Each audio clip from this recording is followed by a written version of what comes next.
Welcome friends, welcome back to our study channel that is Crystal Learning. So today we will seeing an example of theory of machine. Very good question came in engineering services 1998 and most of the previous year examination or previous year books this information IB, Alpha A, Alpha B, Alpha A they have mixed and matched. So options are wrong for them. But when you see the exact paper options are given this I have cross checked many times and if options are wrong and then explanation is not up to the mark like for a student who is not brilliant so it is not easy to understand so I will try to teach or explain the things from that perspective that a student can understand from basic. So let's start. So question is saying two gear shaft A and B having moment of inertia IA and IB and angular acceleration alpha A, alpha B respectively are meshed together. B rotates at g times the speed of A. If gearing efficiency of two shafts is theta, okay, then in order to accelerate B, the torque which must be applied to A. So from this statement, we got to know that A is input gear or input shaft, which is rotating the shaft B. Very important information that A is the driver gear and B is the driven gear. Okay. So now quickly let's revise some definitions. Gear ratio, speed ratio is the angular velocity ratio of angular velocity of driver upon driven or in RPM and driver upon driven gear ratio. Okay. So this is the figure. B A is input. You are giving torque TA, alpha A, IA, IB, and B. So A is driver and B is driven. Then gear ratio we have defined driver upon driven. Train value is just opposite reciprocal of speed ratio. That is driven upon driver. Okay. Here driver upon driven, driven upon driver, train value. So according to the question, it is given that is NB is G times of NA. Here it is given speed. This is angular speed. G times of A. B rotates G times. So B rotates G times. B rotates NB G times in number of revolution terms. So torque and power is given as relation that is P equal to 2 pi nt by 60.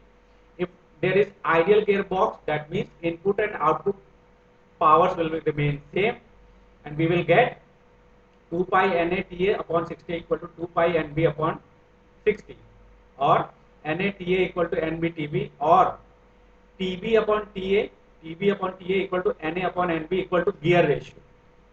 But if we talk about train value, then G in the question was given just opposite of this relation, that is NB upon NA equal to TA upon TB. Just remember this relation, okay? This G is here train value. So if the gearboxes are not ideal, they are real. So there will be some friction losses. So that efficiency will become power output upon power input. 2 pi NBTB upon 60, 2 pi NATA upon 60. That will become NBTB upon NATA. So this is the topic known as the acceleration of the geared system. So in figure 1 we have seen two shafts A and B geared together. So that B rotates at G times of speed A, that is NB equal to G times of NA. Okay, we have defined already. So total mass moment of inertia of masses A is IA, mass moment of inertia of A total, that is shaft and that is gear IA, and those attached with B is IB. Angular acceleration of A is alpha A. Then what torque must be applied to shaft B? Then it is asking what torque must be applied. So let's proceed further towards the solution. Since shaft B turns G times of shaft A, then rate of change of speed of shaft B with respect to time must necessarily be G times of rate of change.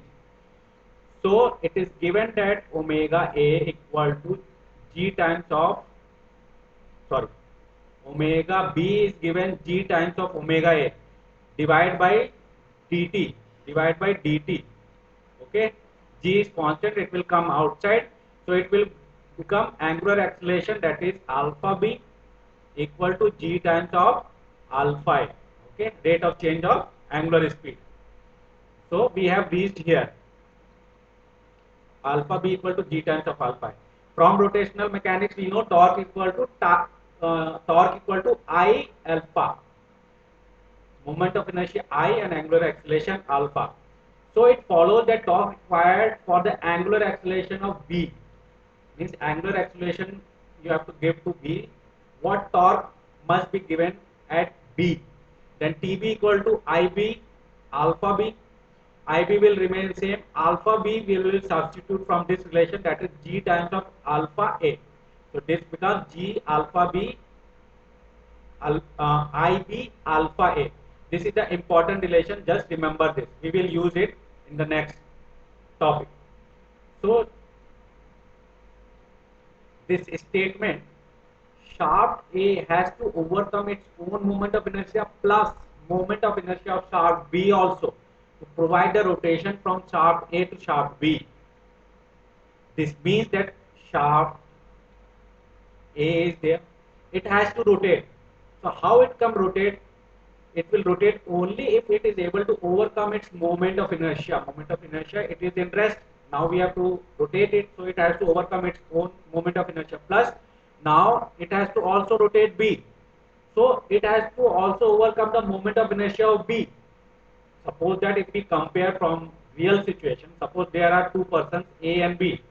Only A is earning, B is sitting idle.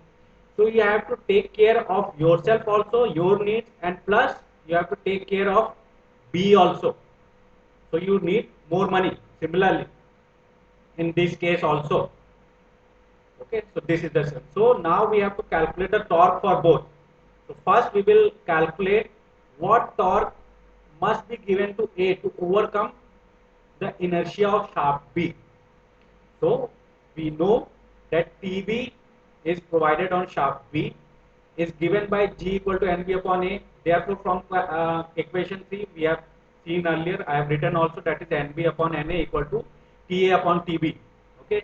Thus torque A, that TA must be at A must be provided G times of TB to overcome the inertia of gear shaft B, torque A. Now the torque given to overcome the inertia of shaft A himself or itself. Sorry. In addition, the torque required to accelerate shaft A itself is equal to IA A alpha, because there is no nothing, means if we are talking about only shaft A, it has to overcome its own moment of inertia, that is IA into alpha A. So what will be the total torque? Total torque will be plus IA alpha plus of B, moment of inertia, which we have overcome, that is G square IB alpha A common, then IA plus G square IB or I. Here I we have mentioned as equivalent mass moment of inertia of both the system. Okay. So this is the total torque which we have reached here. But now it is saying that there is a efficiency of gearing system because of the losses. So we know when A is meshing with B, due to the friction there will be some losses. In which term? Means the torque A which you have provided, that is G times of TB, to overcome the moment of inertia of gear B. So this torque you have provided it, but as there is friction losses, this value will reduce, because if there is no losses, the same value will be transferred. But as there are losses, this value will decrease by efficiency term. So will divide this term GTB by efficiency term. So here we have dividing GTB upon efficiency, and TB we have calculated G square IB alpha. Okay. Like if you don't remember, TB equal to G square IB, TB here, G, where has gone,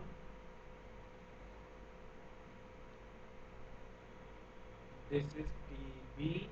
TB is what? Here. GIB alpha A. Okay. So TB G IB alpha A and another G, then G square IB alpha A upon efficiency. So this is now TA because of efficiency term. Okay. To overcome the mass moment of inertia of B. And second, there will be no loss in the term that is IA alpha A. Because why? Because the gear A is rigidly fixed to shaft A. So when we give the rotation to A, complete rotation will be going to that gear A. So there will be no losses in that. So there will be no division of this efficiency term. Okay, it is clear now. So now let's find the complete term, that torque equal to IA alpha A plus G square IB alpha A divided by efficiency term. So this is the final answer. Total torque provided to A will be this one. Okay. So let's see, all the things are clear. IA alpha, then G square IB. Okay. So if we go back to the option, then option A is right. I hope you enjoyed this lecture and some fundamental has increased, the concept has increased. This is the importance of solving question. We read all the things in theory, but how to apply those theoretical concepts in theory, you will get to know only by solving the question. And better way of solving question in the previous year's question, test series, the more question you will solve, the more knowledge you will get. Okay, we will meet in the next lecture with the next question, a new question, giving some more concept. Till then, have a nice day.